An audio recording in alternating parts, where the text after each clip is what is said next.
Welcome friends. You are with Vikas sir in the wonderful session of English. Today we'll see pronoun, and in pronoun we'll see indefinite and distributive pronoun. Okay, what exactly it is we'll see. Indefinite and distributive pronoun. Okay, so we'll see either, neither, you can see any and none.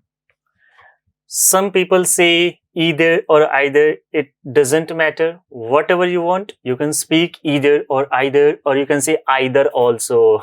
It doesn't matter. Okay, so we'll see either, neither, any and none. Either means we can say it is basically used for one out of two.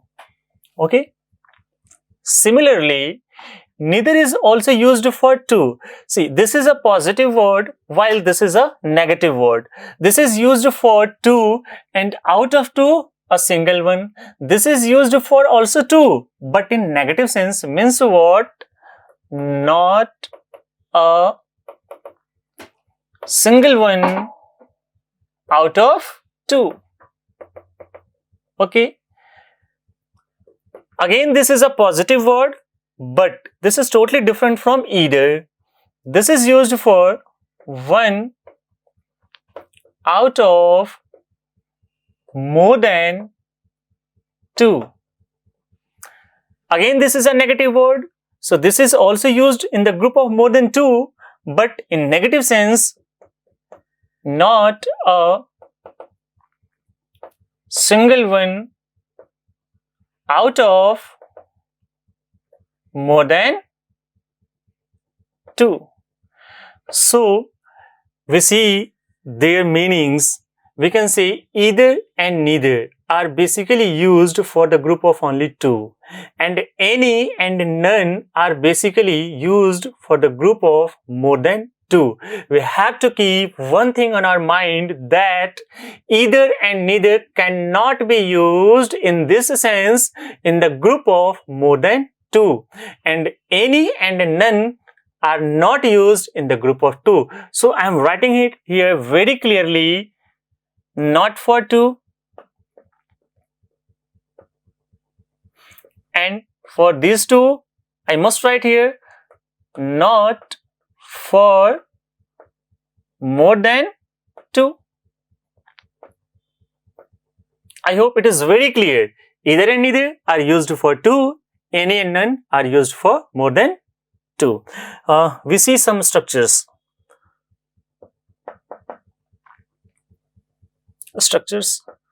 See, if we see very focusedly, you can see either and neither gives you the sense of one, not a single one. One, not a single one means what? These two words are singular by nature. If we see any and none, these are used for the group of more than two, but any also gives one and none gives not a single one. Means what we can say? Either, neither, any and none all are singular. The only difference is what? Either and neither are used for group of two, any and none are used for group of more than two, but by nature they all are singular. So if we see structure, we can write here the first structure. When we use either, we have to use a singular noun. If we use a singular noun, you know very well what is singular noun. The thing which is only one is called a singular noun. Suppose I, teacher is one, teachers plural. Okay, either singular noun, then we have to use a singular verb. Okay, similarly if we go for neither, the second structure, neither, again we use a singular noun, and the verb is also singular. If you see the third structure, any is basically used for a group of more than two, but it gives the sense of one. So again, we use a singular noun and a singular verb. See, one thing, the structure of none is slightly different, you can say. You have to keep it on your mind. We see the reason, what is the reason behind it, we see it a little later. That is, whenever we use none, I am writing it differently. None, it requires of after none, means none of. And whenever we use of, see, the thing, either, neither, any and none, they are basically used for countable nouns. Countable nouns means what? Any noun which we can count. Just we can say 1, 2, 3, 4, 5. If it is one in number, we can say singular. If it is more than one, we can say plural. But uncountable things are what? Like air, water, hair, all are uncountable. So if it is used for a countable noun, all these words are used for a group of more than two or more than two. So if we say none of, we must write here a plural noun.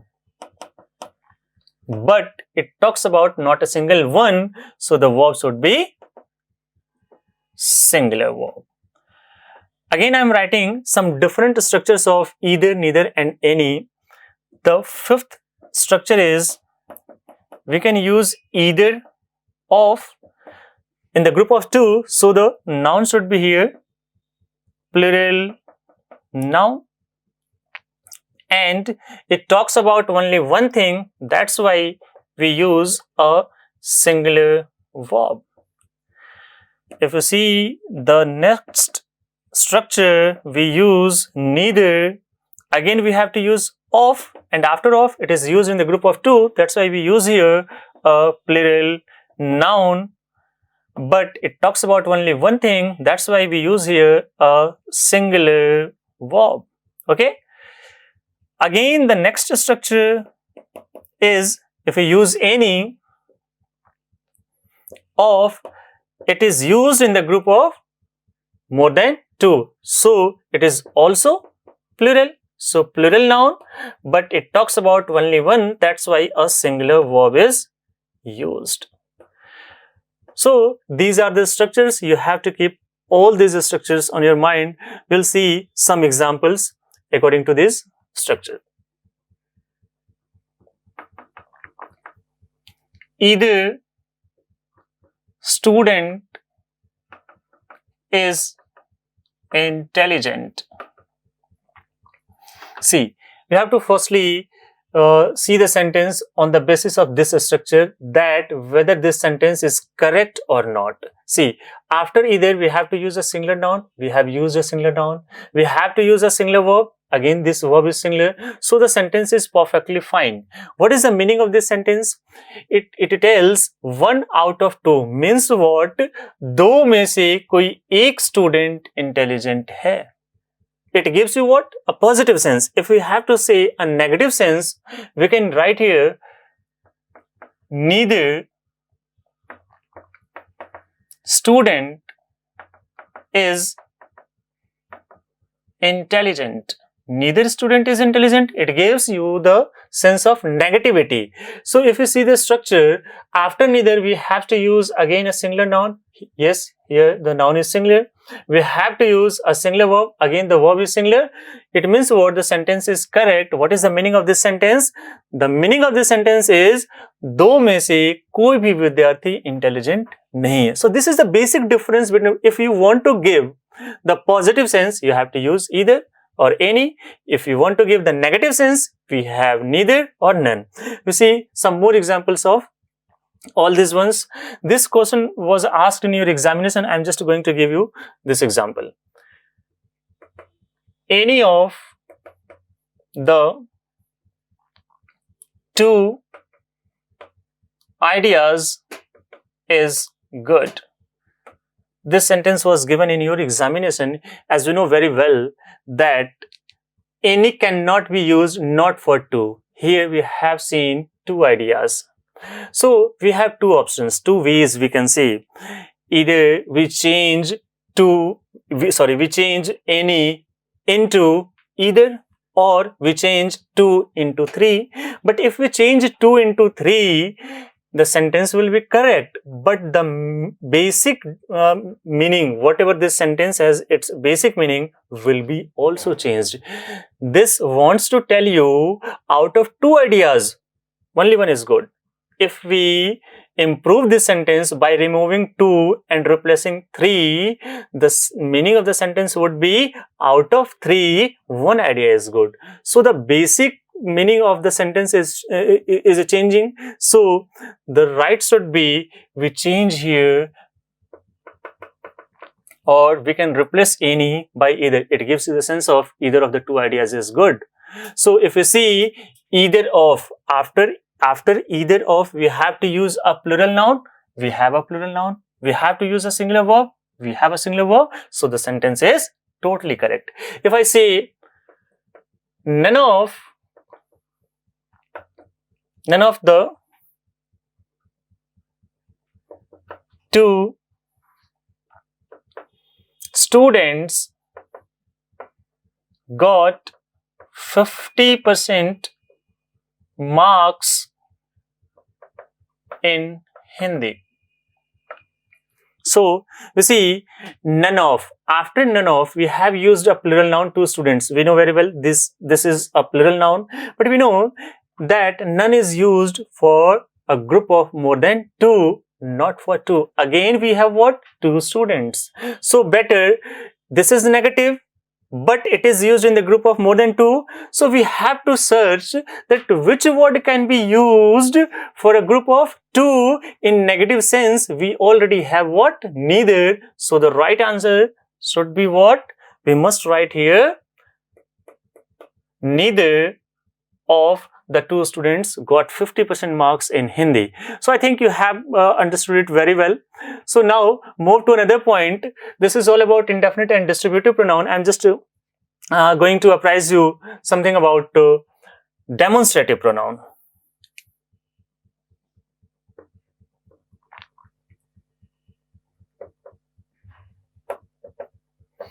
Demonstrative pronoun is a very, very easy pronoun. Demonstrative pronoun. If you see demo means what? To show. Dikhana, demo. You must take a demo class also. It means what? We demonstrate. We demonstrate means what? हम आपको दिखाते हैं, that how we teach. So demonstrative pronoun is nothing but to show nearness or farness. So for showing nearness or farness, we have what? This shows what? Nearness. And in contrast, that shows what? Farness, duri. But one thing, this is used for a singular noun or singular thing. That is also used for a singular noun or singular thing. But if we have more than one thing, we use these. It means what? We can say this is used for singular noun which is near to me or near to us, and these is also used for the things which are near me or near us, which are plural in number. Similarly, the thing which is only one and is far from us, we use that, and if it is plural, we use what? Those. So we can say, structure wise, these show what? Nearness, and they show what? Farness. Okay. If you see the structure,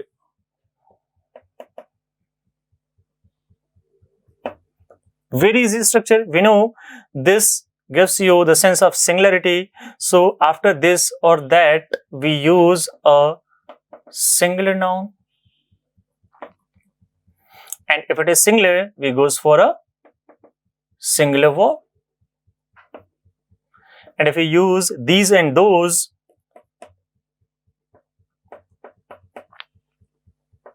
we use a plural noun And if it is plural noun, we use a plural verb. We see an example.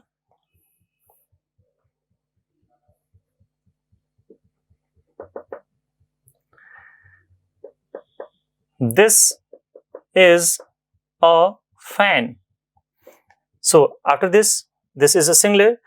I say this is a fan. It means what? The fan is very near to me.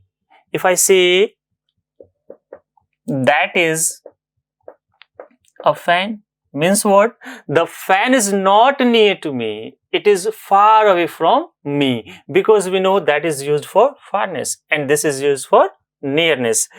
And fan is a singular noun. That's why we use this, because this is used for singular, and that is also used for singular. That's why I use a singular noun.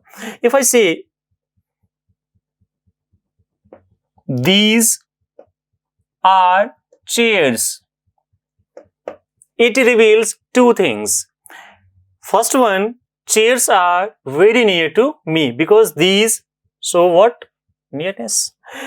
And the second one thing, these is plural. That's why we used plural noun. Means what? Chairs are very near to me. If I say those are chairs, those means what? Farness, and it is used for a plural. You see one thing, all the sentences are correct.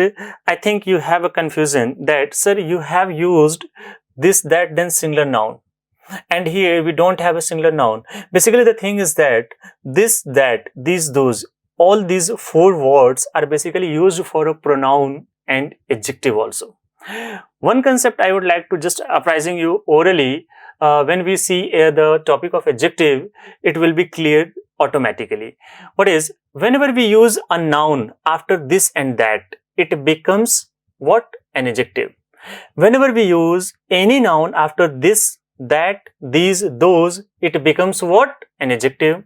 But when we use any type of verb after this, that, these, those, it becomes what?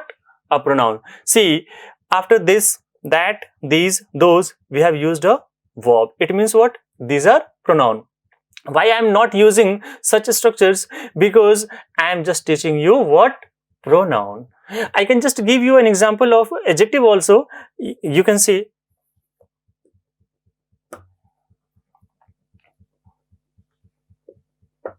this